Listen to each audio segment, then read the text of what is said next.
안녕하세요. 이 영상에 오신 것을 환영합니다. 이 영상의 내용입니다. 이 영상은 재생 목록 의사 법학론 제3강 환자의 개념 중에서 그 내용의 일부를 발췌하여 구성한 것입니다. 제한행 위능력자의 행위 능력이 제한되는 범위 내에서 법정 대리인에 의한 법률행위의 대리가 인정되고 있습니다. 여기서 법정 대리인은 제한행 위능력자를 보호하기 위한 보조기관이 된다고 할 수 있습니다. 미성년자의 법정 대리인으로서는 친권자 또는 후견인이고 피한정 후견인, 피성년 후견인 및 피특정 후견인의 법정 대리인은 후견인입니다. 여기서 후견인은 미성년 후견인과 성년 후견인의 이 종류로 나누어진다고 할 수 있겠습니다.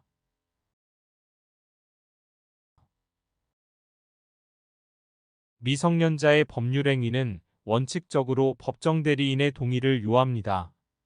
다만 권리만을 얻거나 의무만을 면하는 행위, 법정 대리인이 범위를 정하여 처분을 허락한 재산에 관한 처분행위, 법정 대리인의 허락을 받은 특정한 영업에 관한 법률행위 등은 미성년자라도 단독으로 할 수 있습니다. 동의를 요하는 법률행위임에도 불구하고 동의를 결한 법률행위는 미성년자 또는 그의 법정 대리인이 취소할 수 있습니다. 그러나 미성년자가 속임수를 써서 자기를 능력자로 믿게 하거나 법정 대리인의 동의가 있는 것으로 믿게 한 경우에는 취소할 수 없습니다. 이러한 경우 미성년자보다는 그의 상대방을 더 보호할 필요가 있기 때문입니다. 미성년자가 혼인을 한 때에는 성년자로 봅니다. 미성년자의 법정 대리인은 친권자입니다. 양자의 경우에는 양부모가 친권자가 됩니다. 친권은 부모가 혼인 중일 때에는 공동으로 행사하고 부모의 의견이 일치하지 않을 경우에는 당사자의 청구에 의하여 가정법원이 정합니다. 부모의 일방이 친권을 행사할 수 없을 때에는 다른 일방이 이를 행합니다. 부모가 이혼한 경우에는 부모의 협의로 친권자를 정하고 협의할 수 없거나 협의가 이루어지지 아니하는 경우에는 가정법원이 직권으로 또는 당사자의 청구에 따라 친권자를 지정합니다. 미성년자에게 친권자가 없거나 친권자가 친권의 전부 또는 일부를 행사할 수 없는 경우에는 미성년 후견인이 법정 대리인이 됩니다. 현행법은 미성년자로 하여금 성년자가 될 때까지는 부모인 친권자의 보호와 양육을 받도록 하고 있습니다. 그러나 부모인 친권자가 사망하거나 친권자가 친권을 상실하거나 제한을 받는 경우에는 후견인으로 하여금 친권자의 역할을 대행하게 할 필요가 있다고 하겠습니다. 이러한 필요에서 도입된 것이 바로 미성년 후견입니다. 미성년 후견은 친권에 의하여 보호를 받지 못하는 미성년자를 보호하기 위하여 도입된 제도입니다. 이러한 의미에서 미성년 후견은 친권의 연장이나 보충이 아니라 친권자가 없거나 친권자가 친권을 행사할 수 없는 경우에 미성년 후견인으로 하여금 미성년자에 대한 신상감호와 재산관리를 하게 하는 친권의 대행이라고 할 수 있겠습니다. 미성년 후견의 지도 이념 중에서 최대의 이념은 바로 자의 복리, 즉 미성년자의 복지라고 하지 않을 수 없습니다. 미성년 후견은 가족관계 등록부에 공시한다는 점에서 후견 등기부에 공시하도록 되어 있는 성년 후견과 구별되고 있습니다. 성년자에 대한 대리는 후견인에 의하여 이루어진다는 점에서 친권자와 후견인에 의하여 이루어지는 미성년자의 대리와 구별됩니다. 성년 후견은 다양한 기준에 의하여 여러 가지로 분류될 수 있습니다. 후견인의 선임 원인, 선임 방법 및 선임 범위를 기준으로 분류할 수 있겠습니다. 먼저 후견인의 선임 원인에 따른 분류입니다. 예컨대 성년 후견, 한정 후견, 특정 후견 및 임의 후견이 그것입니다. 성년 후견이란 질병, 장애, 노령, 그 밖의 사유로 인한 정신적 제약으로 사무를 처리할 능력이 지속적으로 결여된 사람에 대하여 법원이 일정한 자들의 청구에 따라 후견인을 선임하는 것을 말합니다. 한정 후견이란 질병, 장애, 노령, 그 밖의 사유로 인한 정신적 제약으로 사무를 처리할 능력이 부족한 사람에 대하여 법원이 일정한 자들의 청구에 따라 후견인을 선임하는 것을 말합니다.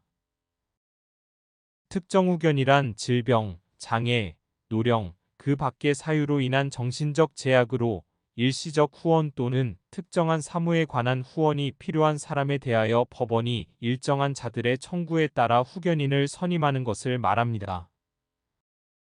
임의 후견이란 질병, 장애, 노령, 그 밖의 사유로 인한 정신적 제약으로 사무를 처리할 능력이 부족한 상황에 있거나 부족하게 될 상황에 대비하여 자신의 재산관리 및 신상보호에 관한 사무의 전부 또는 일부를 스스로 다른 자에게 위탁하고 그 위탁 사무에 관하여 대리권을 수여하는 계약을 체결하도록 하는 것을 말합니다.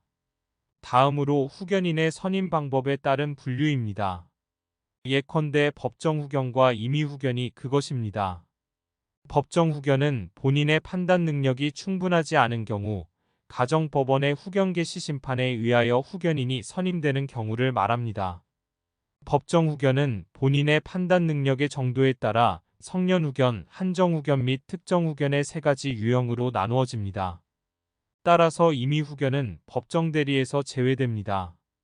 법정후견은 질병, 장애, 노령 또는 그 밖의 사유로 인한 정신적 제약을 심판 개시의 원인으로 하고 있다는 점에서 공통되고 있습니다. 끝으로 후견인의 선임 범위를 기준으로 한 분류입니다. 예컨대 협의의 성년후견과 광의의 성년후견이 그것입니다. 협의의 성년후견은 법정후견만을 말하고 광의의 성년후견은 협의의 성년후견의 임의의 후견계약에 의한 임의후견도 포함하여 말합니다. 한편 성년후견, 즉 성년후견, 한정후견, 특정후견 및 임의후견의 등기에 관하여는 후견 등기에 관한 법률의 규정에 의합니다. 부분은 일상가사의 범위를 벗어나지 않는 한 서로 법정대리가 인정되고 있습니다. 따라서 의료 비용에 관하여 부부는 서로 법정대리인이 된다고 할 수 있겠습니다. 임상시험이나 인간 대상 연구에 있어서는 법정대리인이 없는 경우에는 대리인에 의한 대리를 인정하고 있습니다. 약사법은 법정대리인이 없는 경우 배우자, 직계존속, 직계비속의 순으로 대리인이 되도록 규정하고 있습니다. 다만 직계존속 또는 직계비속이 여러 사람일 경우 협의하여 정하고 협의가 되지 아니하면 연장자가 대리인이 된다고 규정하고 있습니다. 인간 대상 연구를 포함하고 있는 생명윤리법의 경우도 마찬가지입니다. 생명윤리법은 법정 대리인이 없는 경우 배우자, 직계존속, 직계비속의 순으로 대리인이 되도록 규정하고 있습니다. 다만 직계존속 또는 직계비속이 여러 사람일 경우 협의하여 정하고 협의가 되지 아니하면 연장자가 대리인이 되도록 하고 있습니다. 생명윤리법은 민법상 미성년자인 18세의 자를 성년자와 같은 동의능력자로 보고 있습니다. 생명윤리법에 의하면 동의능력이 없거나 불완전한 사람은 법정대리인이나 대리인의 서면 동의를 받아야 합니다. 그러나 생명윤리법 시행규칙은 동의능력이 없거나 불완전한 사람으로서 법정대리인이나 대리인의 서면 동의를 받아야 하는 사람에 대하여 18세 미만의 자로 규정하고 있기 때문입니다. 수고하셨습니다. 감사합니다. 좋은 시간 되십시오.